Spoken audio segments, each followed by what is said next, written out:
आज मैं आपको आपकी कक्षा 10 की पाठ्यपुस्तक क्षितिज का 14वां अध्याय पढ़ाने जा रही हूँ। बच्चों, इसका पहला और दूसरा भाग हमने पढ़ लिया है, जिसमें हमने पढ़ा है कि किस तरह से इस पाठ की लेखिका मन्नू भंडारी का बचपन और किशोरावस्था अजमेर में व्यतीत हुए थे, जहाँ पर ये अपने माता पिता और अपने भाई बहनों के साथ में रहा करती थी। बच्चों, यह वह समय था जबकि हमारा पूरा देश स्वतंत्रता आंदोलन में लगा हुआ था। सन 46 और 47 की बात है। मन्नू भंडारी अपने पिता को याद करते हुए कहती हैं कि वे बहुत ही क्रोधी स्वभाव के थे। उनके साथ उनके अपनों ने ही विश्वासघात किया था। उस विश्वासघात की उनके अंदर इतनी पीड़ा थी कि वे सभी को शक की नज़र से देखा करते थे। दूसरी तरफ इनकी माँ थी, जो कि बिना पढ़ी लिखी थी और बिल्कुल सीधी सादी थी।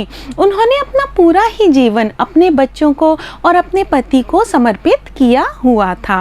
अब यहाँ पर इन्होंने यह भी बताया कि किस तरह से इन्होंने सावित्री गर्ल्स हाई स्कूल से शिक्षा प्राप्त की और उसके बाद में वहीं पर इन्होंने बीए में प्रवेश ले लिया। वहाँ पर जब ये प्रथम वर्ष में थी, उसी समय देश में स्वतंत्रता आंदोलन की आंधी चल रही थी और उस आंधी में सब बच्चों के साथ में ये भी भाग ले रही थी। जिस समय पूरा देश स्वतंत्रता के आंदोलन में लगा हुआ था, तो उस समय बच्चे भी कैसे अछूते रह सकते थे। चलिए बच्चों, आगे देखते हैं किस तरह मन्नू भंडारी ने, जो कि उस समय कॉलेज की छात्रा थी, उन्होंने आज़ादी के आंदोलन में किस तरह से अपना सहयोग दिया और उनके पिताजी के भी इसके विषय में क्या विचार थे। चलिए बच्चों, पाठ पढ़ना प्रारंभ करते हैं। प्रभात फेरियाँ, हड़तालें, जुलूस, भाषण। तो बच्चों, प्रभात फेरी क्या होती है? प्रभात का मतलब आप जानते ही हैं, सुबह या प्रातःकाल, और फेरी होती है एक तरीके से घूमना। तो बहुत सारे लोग मिलकर के सुबह के समय एक साथ घूमते हैं और गीत गाते जाते हैं, क्योंकि वह समय स्वतंत्रता का था, तो लोग देशभक्ति के गीत गाया करते थे। तो प्रभात फेरियाँ, हड़तालें। हड़तालें होती हैं जबकि हम दुकानें और स्कूलों को बंद करा दिया करते हैं, यानी कि कामकाज को ठप्प कर दिया जाता है। जुलूस, जानते ही हैं आप, जुलूस का अर्थ होता है रैली। भाषण, हर शहर का चरित्र था, यानी कि हर शहर में यही सब कुछ चल रहा था। और पूरे दमखम, यानी कि पूरी शक्ति और जोश खरोश के साथ इन सब से जुड़ना, हर युवा का उन्माद। और देश का जो हर युवा था, वह इन सब से जुड़ना चाहता था, अपने पूरे उन्माद के साथ में, अपनी पूरी शक्ति के साथ में, अपने पागलपन के साथ में वह इनसे जुड़ना चाहता था। तो बच्चों के अंदर, किशोरों के अंदर और युवाओं के अंदर एक पागलपन था देश को आज़ाद करने का, और उसके लिए वे कुछ भी करने को तैयार थे। मैं भी युवा थी और शीला अग्रवाल की जोशीली बातों ने रगों में बहते खून को लावे में बदल दिया था। तो लेखिका भी उस समय युवावस्था में कदम रख रही थी और इनकी शिक्षिका शीला अग्रवाल, जिन्होंने कि इतनी जोशीली बातें की थी, इतने उत्साह वाली बातें की थी कि इनके शरीर के अंदर जो खून बह रहा था वह लावे में बदल गया था। लावा होता है बच्चों, ज्वालामुखी से निकलता है और बहुत ही ज़्यादा गर्म होता है। तो लेखिका कहती हैं कि हमारी रगों में खून नहीं बह रहा था, लावा बह रहा था। इतना क्रोध, देश को आज़ाद करने की इतनी इच्छा हमारे मन में उस समय थी। स्थिति यह हुई कि एक बवंडर शहर में मचा हुआ था और एक घर में। तो यह स्थिति थी कि एक बवंडर, एक तूफान तो शहर में था और दूसरा तूफान घर में था। बच्चों, घर में तूफान क्यों था? घर में तूफान इसलिए था क्योंकि इनके पिताजी का स्वभाव बहुत क्रोधी था और लेखिका को बाहर जाने का, दोस्तों के साथ में भाषण देने का और देशभक्ति के कामों में लगने का बहुत अधिक शौक था। पिताजी की आज़ादी की सीमा यहीं तक थी कि उनकी उपस्थिति में घर में आए लोगों के बीच उठूं बैठूं। यूं तो पिताजी आज़ाद ख्यालों के थे, लेकिन वे केवल इतनी ही आज़ादी अपनी बेटी को देना चाहते थे कि घर में जो लोग आते हैं उनके बीच में वह उठ बैठ ले, उनके विचारों को जान ले। जानू समझूं, हाथ उठा उठा कर नारे लगाती, हड़तालें करवाती, लड़कों के साथ शहर की सड़कें नापती। लड़की को अपनी सारी आधुनिकता के बावजूद बर्दाश्त करना उनके लिए मुश्किल हो रहा था। तो लेखिका के पिता आधुनिक थे, नए विचारों के थे, लेकिन अपनी लड़की को लड़कों के साथ शहर की सड़कों पर घूमते हुए देखना, नारे लगाते हुए देखना, रैलियां करते हुए देखना, हड़तालें करवाते हुए देखना उनको पसंद नहीं आता था। चाहे वे कितने भी आधुनिक थे बाहर से, लेकिन अंदर से सामान्य पिता की तरह से ही वे थे। तो किसी की दी हुई आज़ादी के दायरे में चलना मेरे लिए, तो लेखिका कहती हैं कि मेरे पिताजी को तो यह पसंद नहीं था कि मैं बाहर जाऊं और ये सब कामों में हिस्सा लूं, लेकिन मेरे अंदर किसी की दी हुई आज़ादी के दायरे यानी कि सीमा में रहना संभव नहीं था। मैं अपनी सीमा स्वयं ही निर्धारित करती थी। मुझे अपने पिताजी की दी हुई आज़ादी भी पसंद नहीं थी, क्योंकि वह आज़ादी एक सीमा में बंधी हुई थी।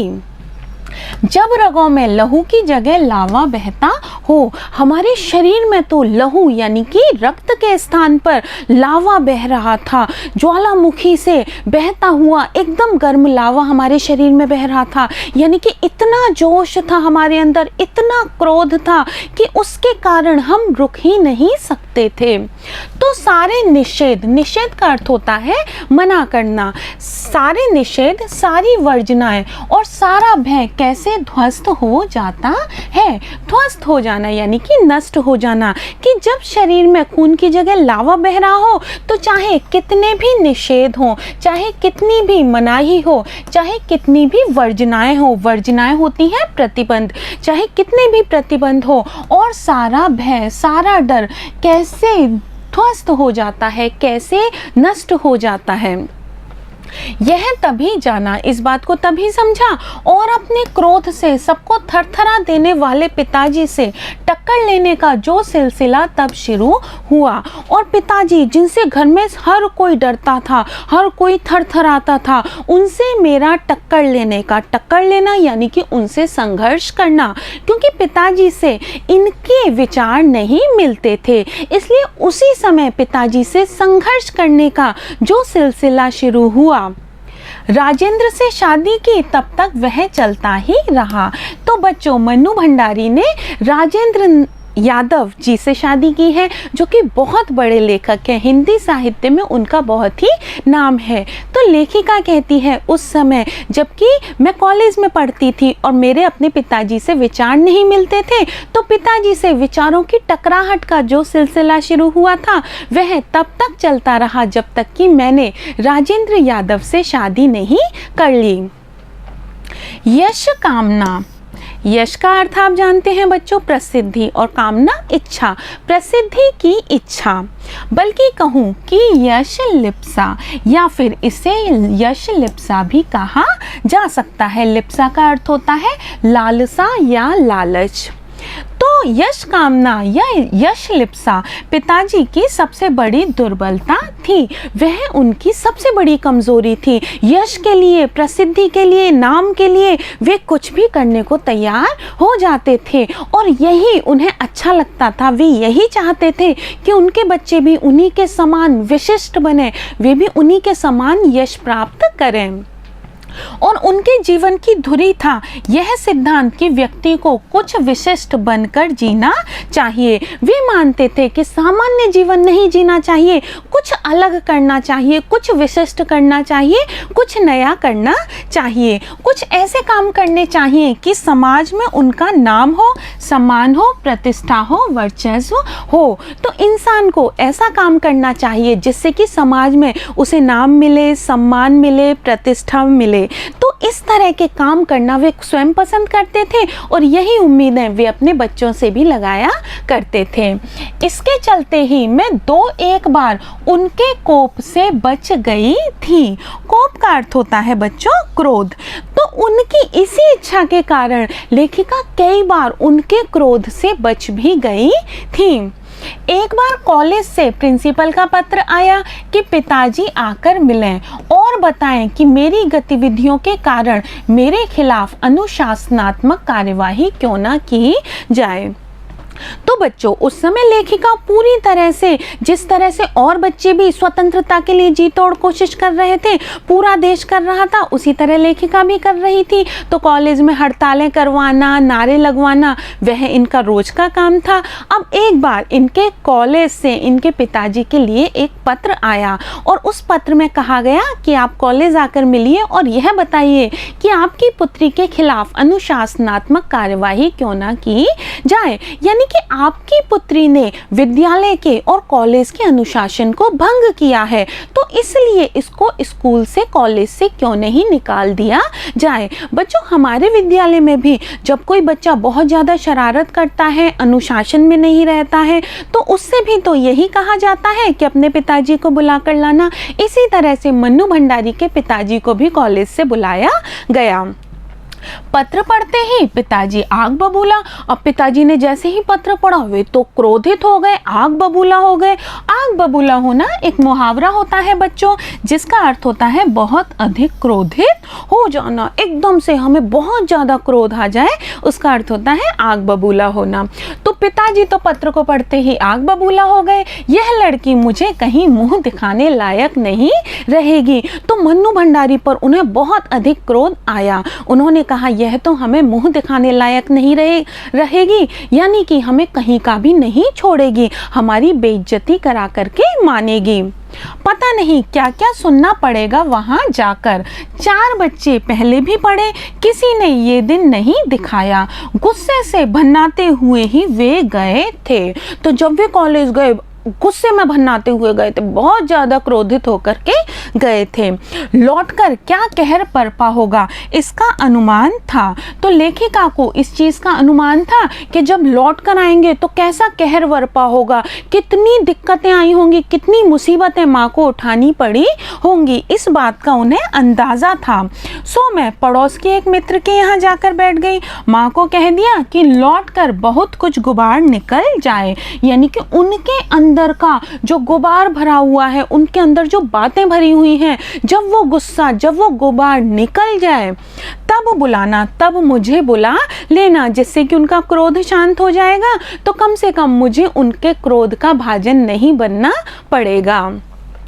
लेकिन जब माँ ने आकर कहा कि वे तो खुश ही हैं, चली चल, तो विश्वास नहीं हुआ। तो लेखिका को अपने कानों पर विश्वास नहीं हुआ, क्योंकि पिताजी गए तो बहुत ज़्यादा क्रोध में थे और लौट कर आए हैं तो प्रसन्न होकर लौट कर आए हैं। तो इसका कारण क्या था?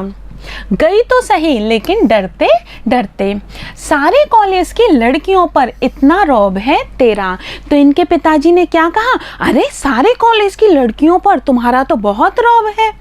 सारा कॉलेज तुम 3 लड़कियों के इशारे पर चल रहा है। सारे कॉलेज में इन 3 लड़कियों का इशारा चलता है, इन्हीं की बात चलती है। प्रिंसिपल बहुत परेशान थी और बार बार आग्रह कर रही थी। प्रिंसिपल ने लेखिका के पिताजी से बार बार आग्रह किया, बार बार विनती की कि मैं तुझे घर बिठा लूं, यानी कि मैं तुझे कॉलेज ना जाने दूं, क्योंकि तुम्हारे कॉलेज जाने से कॉलेज का वातावरण, अनुशासन समाप्त होता है, अनुशासन भंग होता है। क्योंकि वे लोग किसी तरह डरा धमकाकर, डांट डपट कर लड़कियों को क्लासों में भेजते हैं, और अगर तुम लोग एक इशारा कर दो कि क्लास छोड़कर बाहर आ जाओ, तो सारी लड़कियां निकलकर मैदान में जमा होकर नारे लगाने लगती हैं। तो बच्चों, लड़कियां जो नारे लगाती थी, गलत चीज़ के नहीं लगाती थी, देशभक्ति के लगाती थी, अंग्रेजों भारत छोड़ो, अंग्रेजों वापस जाओ, इस तरह के। लेकिन जो कॉलेज का प्रशासन था, उसका कार्य क्या था? उसका कार्य तो कॉलेज चलाना था। उसका कार्य था कि कॉलेज में कक्षाएं सुचारू रूप से चलती रहें। इसीलिए कॉलेज की प्रिंसिपल परेशान थी और लेखिका के पिता से उन्होंने आग्रह किया था कि लेखिका को घर पर ही बिठा लें, कॉलेज ना भेजें, जिससे कि वो कक्षाएं लगा पाएं। तुम लोगों के मारे कॉलेज चलाना मुश्किल हो गया है उन लोगों के लिए। तो इनके पिताजी बहुत प्रसन्न थे कि मेरी बेटी ने इतना बड़ा काम किया है, उसका लड़कियों पर इतना अधिक रौब है। उन्हें बहुत ज़्यादा खुशी हुई। उन्होंने कहा कि तुम लोगों की वजह से जो प्रिंसिपल है उसके लिए कॉलेज चलाना मुश्किल हो गया है, क्योंकि तुम जैसे ही इशारा करती हो सारी लड़कियां कक्षाओं को छोड़ कर बाहर आ जाती हैं। कहाँ तो जाते समय पिताजी मुंह दिखाने से घबरा रहे थे और कहाँ बड़े गर्व से कह कर आए कि यह तो पूरे देश की पुकार है। तो जिस समय पिताजी घर से कॉलेज जा रहे थे तो अपना मुंह दिखाने में घबरा रहे थे, कह रहे थे कि यह लड़की तो कहीं मुंह दिखाने लायक नहीं छोड़ेगी। और कहाँ जब वापस आए तो क्या कह कर आए प्रिंसिपल से कि यह तो पूरे देश की पुकार है, कि अरे जो हमारी बच्चियां कर रही हैं यह कोई हमारी ही बात थोड़ी है, पूरे देश की यही पुकार है, पूरा देश ही स्वतंत्रता प्राप्त करना चाहता है। इस पर कोई कैसे रोक लगा सकता है भला? भला इस पर भी कोई रोक लगा सकता है? बेहद गदगद स्वर में, बहुत ही प्रसन्न स्वर में, बहुत ही खुश स्वर में पिताजी ने यह सब सुनाते रहे और मैं अवाक और लेखिका अवाक रह गई, यानी कि आश्चर्यचकित रह गई, क्योंकि उसे पूरी उम्मीद थी कि पिताजी से उसे बहुत जोर की डांट सुनने को मिलेगी। और यहाँ पर डांट नहीं सुनने को मिली, पिताजी की खुशी ही देखने को मिली, तो वह तो बिल्कुल आश्चर्यचकित हो गई। मुझे ना अपनी आंखों पर विश्वास हो रहा था ना अपने कानों पर यह हकीकत थी। तो लेखिका को अपनी आंखों और कानों पर भरोसा नहीं हो रहा था कि वे क्या सुन रही हैं, उन्हें क्या उम्मीद थी और उन्हें क्या सुनने को मिल रहा है। लेकिन यह हकीकत थी, यानी कि वास्तविकता थी, यह सच्चाई थी। एक घटना और, इसके अलावा एक घटना और है। आज़ाद हिंद फौज के मुकदमे का सिलसिला था। बच्चों, आज़ाद हिंद फौज का नाम तो आपने सुना ही होगा। बता सकते हैं कि आज़ाद हिंद फौज की स्थापना किसने की थी, किसने बनाया था उसे? हाँ, बिल्कुल सही, सुभाष चंद्र बोस ने, जो कि बहुत ही महान स्वतंत्रता सेनानी थे। उन्होंने अपने देश को स्वतंत्र करने के लिए अपना सब कुछ न्यौछावर कर दिया। तो आज़ाद हिंद फौज के मुकदमे का सिलसिला था।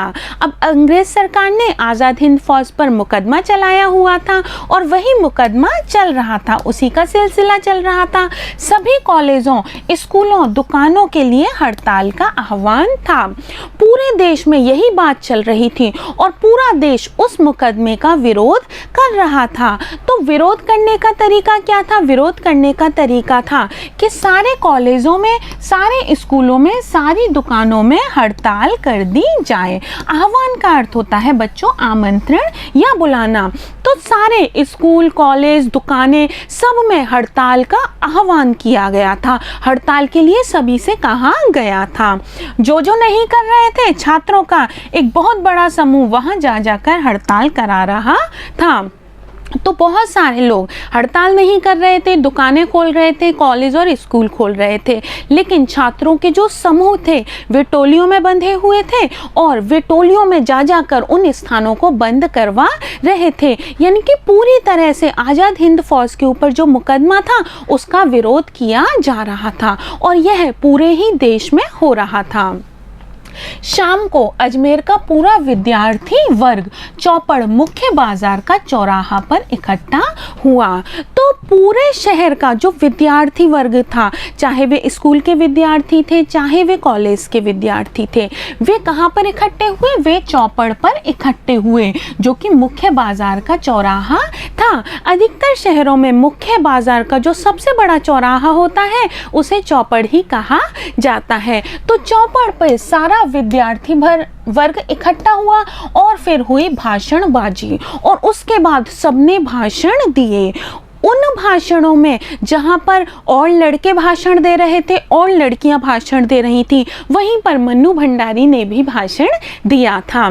इस बीच पिताजी के एक निहायत यानी बिल्कुल ही दकियानूसी मित्र, दकियानूसी का अर्थ होता है बच्चों रूढ़िवादी, पुराने विचारों का। तो लेखिका के पिताजी के एक बहुत ही पुराने विचारों के मित्र थे, ने आकर अच्छी तरह पिताजी की लू उतारी, यानी कि पिताजी की बेइज्जती की, अच्छी तरह पिताजी को सुनाया। क्या सुनाया? अरे उस मन्नू की तो मत मारी गई है। मत मारी जाना यानी कि बुद्धि भ्रष्ट हो जाना। तो लेखिका के पिताजी के जो मित्र थे उन्होंने इनके पिताजी से शिकायत की कि अरे आपकी बेटी मन्नू की तो बुद्धि ही खराब हो गई है। पर भंडारी जी आपको क्या हुआ? लेकिन आपके क्या हो गया? आप अपनी बेटी को समझाते क्यों नहीं हैं? ठीक है, आपने लड़कियों को आज़ादी दी, पर देखते आप जाने कैसे कैसे उल्टे सीधे लड़कों के साथ हड़तालें करवाती, हुड़दंग मचाती फिर रही है वह। तो इतनी शिकायतें इनकी करी गई कि आपने लड़कियों को आज़ादी दी, पर आप देखते तो सही कि कैसे कैसे खराब उल्टे सीधे लड़कों के साथ में नारे लगाती हुई, हुड़दंग मचाती हुई, ऊधम करती हुई, शैतानी करती हुई वो घूम रही है। हमारे आपके घरों की लड़कियों को शोभा देता है यह सब? तो यह सब क्या अच्छा लगता है कि हमारे और आपके घरों की, प्रतिष्ठित घरों की जो लड़कियां हैं वह इस तरह से लड़कों के साथ में सड़कों पर नारे लगाती हुई घूमें? कोई मान मर्यादा, इज्जत आबरू का ख्याल भी रह गया है आपको या नहीं?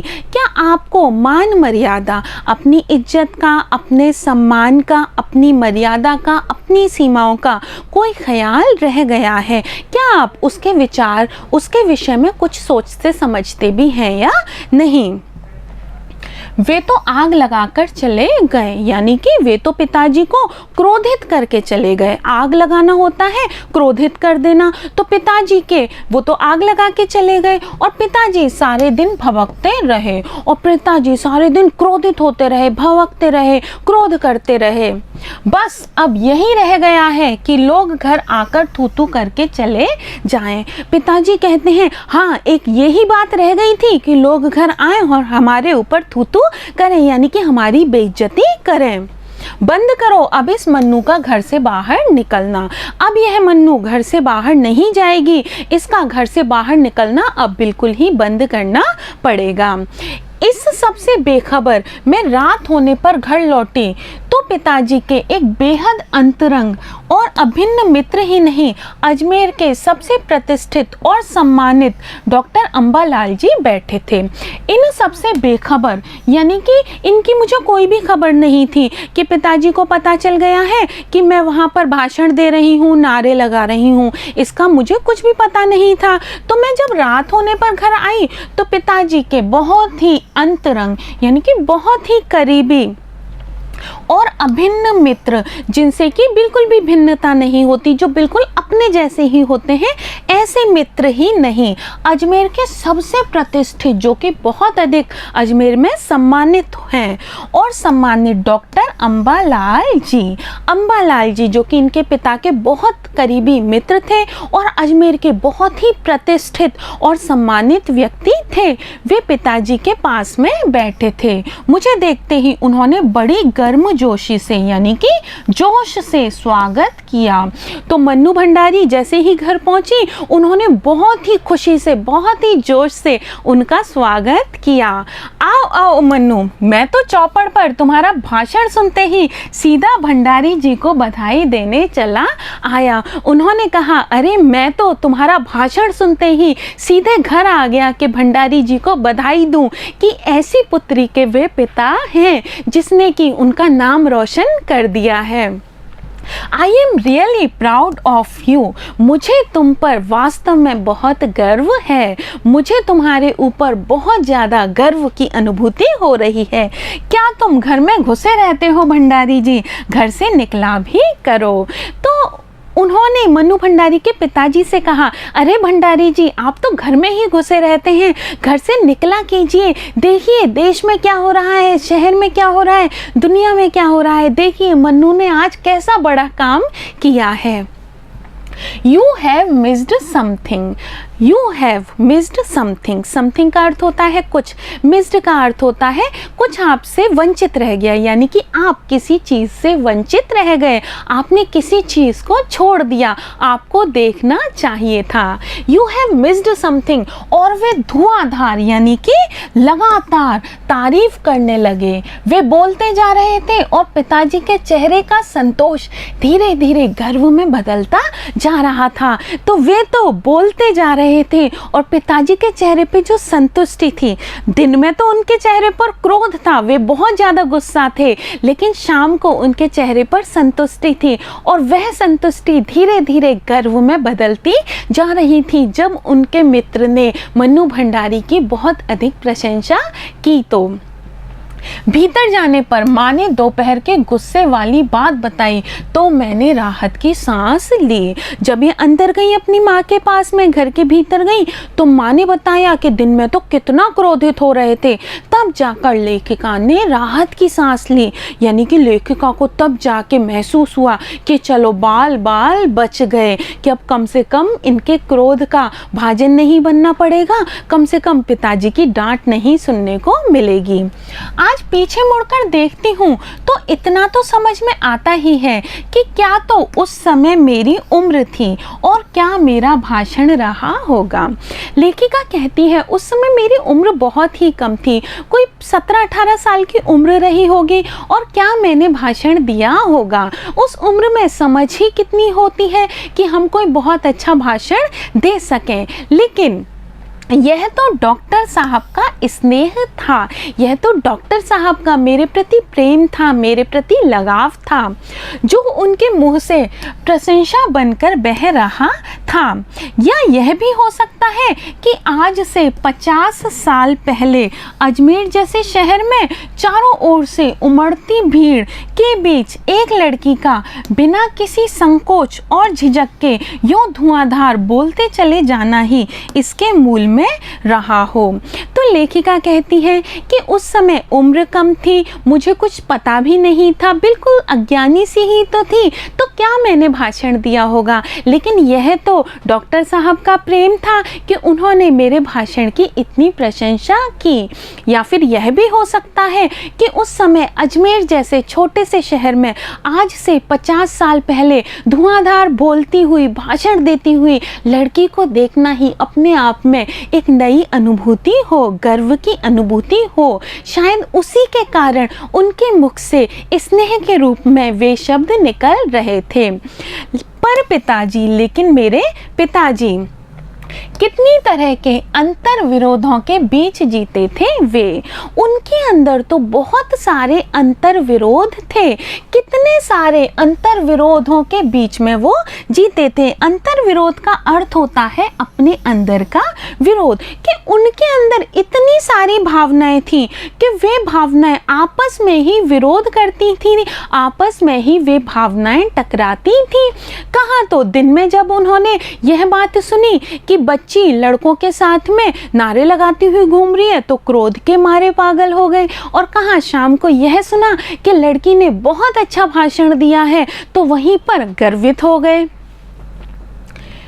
एक और विशिष्ट बनने और बनाने की प्रबल लालसा, तो उनके अंदर जो भावना थी, एक तरफ तो विशिष्ट यानी कि सबसे अलग, सबसे भिन्न, सबसे महान बनने और बनाने की, स्वयं बनने की और अपने बच्चों को बनाने की प्रबल यानी कि तीव्र लालसा यानी कि इच्छा।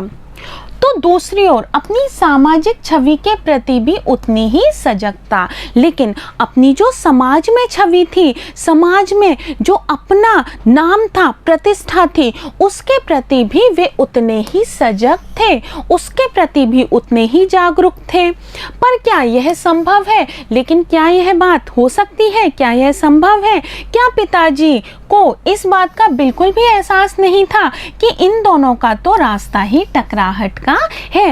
लेकिन क्या पिताजी यह नहीं समझते कि ये दोनों चीजें तो आपस में संघर्ष करती हैं, इनका तो रास्ता ही टकराहट का है। या तो आप समाज में अपने सम्मान पर ध्यान दे लो, या फिर आप विशिष्ट बन जाओ। सम्मान प्राप्त करना और विशिष्ट बने रहना, दोनों बातों में आपस में बहुत ज्यादा टकराहट है। सन 47 के मई महीने में शीला अग्रवाल को कॉलेज वालों ने नोटिस थमा दिया, लड़कियों को भड़काने और कॉलेज का अनुशासन बिगाड़ने के आरोप में। तो सन 47 का जो मई का महीना था, देश आज़ाद हुआ था अगस्त में, तो देश के आज़ाद होने से करीब 1-1.5 महीने पहले शीला अग्रवाल, जो कि इनकी शिक्षिका थी और जो इनके अंदर जोश भरा करती थी, आज़ादी प्राप्त करने की प्रेरणा देती थी, उनको कॉलेज वालों ने नोटिस थमा दिया, उनको नोटिस दे दिया। किस बात का नोटिस दिया था? कॉलेज का अनुशासन बिगाड़ने के आरोप में। यह आरोप लगाया गया था उस नोटिस में कि शीला अग्रवाल कॉलेज का अनुशासन बिगाड़ रही हैं, यहाँ की लड़कियों को गलत सीख दे रही हैं। इस बात को लेकर हुड़दंग ना मचे, इसलिए जुलाई में 3rd ईयर की क्लासेस बंद करके हम 2-3 छात्राओं का प्रवेश निषिद्ध कर दिया। तो इस बात पर तो कॉलेज में बहुत हुड़दंग मचता, बच्चे बहुत ज़्यादा ऊधम मचाते, लेकिन यह सब ना हो इसलिए जुलाई के महीने में कॉलेज को बंद कर दिया गया। और जो 2-3 छात्राएं थी जो कि इन सब की नेता थी, छात्राओं की नेता थी, उनके कॉलेज आने पर निषेध कर दिया गया, उन्हें रोक लगा दी गई। हुड़दंग तो बाहर रहकर भी इतना मचाया कि कॉलेज वालों को अगस्त में आखिर 3rd ईयर खोलना पड़ा। लेकिन अगर कॉलेज में घुसने नहीं दिया तो भी उससे कोई फर्क नहीं पड़ा, क्योंकि इन लड़कियों ने तो कॉलेज के बाहर रहकर भी खूब हुड़दंग मचाया, खूब नारे लगाए, खूब रैलियां निकाली, और इतना हुआ कि उसके कारण अगस्त में कॉलेज को खोलना पड़ा। जीत की खुशी, इन्हें अपनी जीत की बहुत खुशी हुई थी, पर सामने खड़ी बहुत बड़ी चिर प्रतीक्षित खुशी के सामने यह खुशी बिला गई। तो वहाँ पर ये लड़कियाँ जीत गई, वह खुशी तो थी, लेकिन उस खुशी के साथ ही एक बहुत बड़ी खुशी थी, एक चिर प्रतीक्षित खुशी थी। चिर प्रतीक्षित का अर्थ होता है जिसकी लंबे समय से प्रतीक्षा हो, जिसका पता नहीं कब से इंतज़ार था। ऐसी खुशी के सामने वह जो खुशी थी, कॉलेज खुलने की जो खुशी थी, वह खुशी बिला गई, यानी कि छोटी पड़ गई। शताब्दी की सबसे बड़ी उपलब्धि, उस शताब्दी, उन 100 वर्षों की सबसे बड़ी जो उपलब्धि थी, सबसे बड़ी चीज़ जो हमें प्राप्त हुई थी, वह थी 15 अगस्त 1947। बच्चों, आप जानते ही हो 15 अगस्त 1947 का दिन हमारे लिए कितना महत्व रखता है। हमारा देश उस समय आज़ाद हो गया था।